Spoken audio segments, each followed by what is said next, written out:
आंशिक पेमेंट केले गेले. प्रकरण टिकण्यासारखं नाही. हा कायदेशीर चेक आहे. खटला रद्द करण्यात आला आहे. नमस्कार मित्रांनो, आज आपण 138 निगोशिएबल इन्स्ट्रुमेंट ऍक्ट या कायद्याच्या संदर्भात व चेक बाउन्स केस मध्ये काय महत्वाचं आहे याबाबतची माहिती आजच्या व्हिडिओच्या माध्यमातून घेणार आहोत. कोर्ट कचेरी या युट्यूब चॅनलवर आपल्या सर्वांचं स्वागत आहे. मी आपला वकील मित्र विशाल गावडे. चला तर मग कायद्याचं म्हणजेच तुमच्या फायद्याचं बोलूया. नुकतंच माननीय सुप्रीम कोर्टाने एक निकाल दिलेला आहे.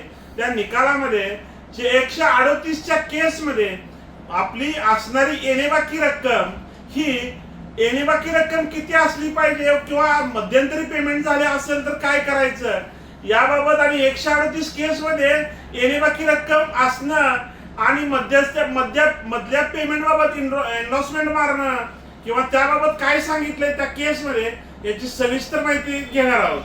तर नुकतंच माननीय सर्वोच्च न्यायालयामध्ये एक निकाल झालेला आहे की चेक बाउन्स निगोशिएबल इन्स्ट्रुमेंट ऍक्टच्या कलम 138 नुसार चेक बाउन्सची केस दाखल झाली होती आणि त्या चेक बाउन्सच्या केसमध्ये जो चेक ज्यांनी चेक दिला होता त्यांनी त्या चेकवरती जी टाकलेली अमाऊंट होती त्या अमाऊंटच्या व्यतिरिक्त त्या चेक दिल्यापासून मध्यंतरी एक पेमेंट केले होते, एक पार्ट पेमेंट केले होते की बाबा आपण उदाहरणासाठी घेऊया की चेक 2 लाखाचा होता, परंतु त्या चेक देणाऱ्याने 2 लाखाचा चेक दिला आणि चेक दिल्यानंतर काही दिवसांनी किंवा काही पिरियड मध्ये एक 50,000 रुपयाचं पार्ट पेमेंट केलं होतं आणि त्या पार्ट पेमेंट केलं होतं. परंतु ज्याला चेक दिला होता म्हणजे जो 138चा फिर्यादी आहे त्या फिर्यादी व्यक्तीने त्या चेकचे पार्ट पेमेंट केल्याबाबतचा त्या केसमध्ये उल्लेख न करता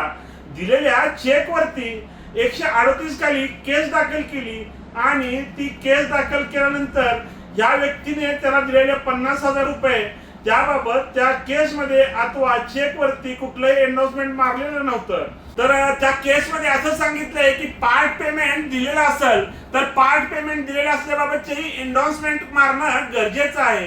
तर त्याचे जी फायनल अमाऊंट आहे म्हणजे चेकवरती 2 लाख रुपये अमाऊंट आहे, 50,000चं पार्ट पेमेंट केले तर 50,000च्या पार्ट पेमेंट बाबतचा उल्लेख करून 1.5 लाखाचीच मागणी करायला पाहिजे होती. परंतु तसं न करता चेकच्या रकमेवरती केस चालवली होती. त्या तशी केस चालू शकणार नाही असा माननीय सर्वोच्च न्यायालयाने एक निकाल दिलेला आहे. तर मित्रांनो, त्या केसचं नाव आहे दशरथभाई त्रिंबकभाई पटेल वर्सेस हितेशभाई महेंद्रभाई पटेल व इतर. क्रिमिनल अपील नंबर आहे 1497/2022 निगोशिएबल इन्स्ट्रुमेंट ऍक्ट कलम 138 संदर्भात ही केस आहे मित्रांनो. तर माननीय सुप्रीम कोर्टाने दिलेला हा निकाल आहे आणि या निकालामध्ये मित्रांनो ऍक्च्युली आउटस्टँडिंग अमाऊंट किती आहे ही महत्वाची आहे असं या केसमध्ये माननीय सर्वोच्च न्यायालयाने सांगितले आहे. आउटस्टँडिंग अमाऊंट कमी व चेक जास्तीत असेल किंवा पार्ट पेमेंट केलं असेल तर त्याची एन्डॉर्समेंट मारणं या सर्व गोष्टींची गरज आहे असं या केसमध्ये मित्रांनो सांगितलेलं आहे.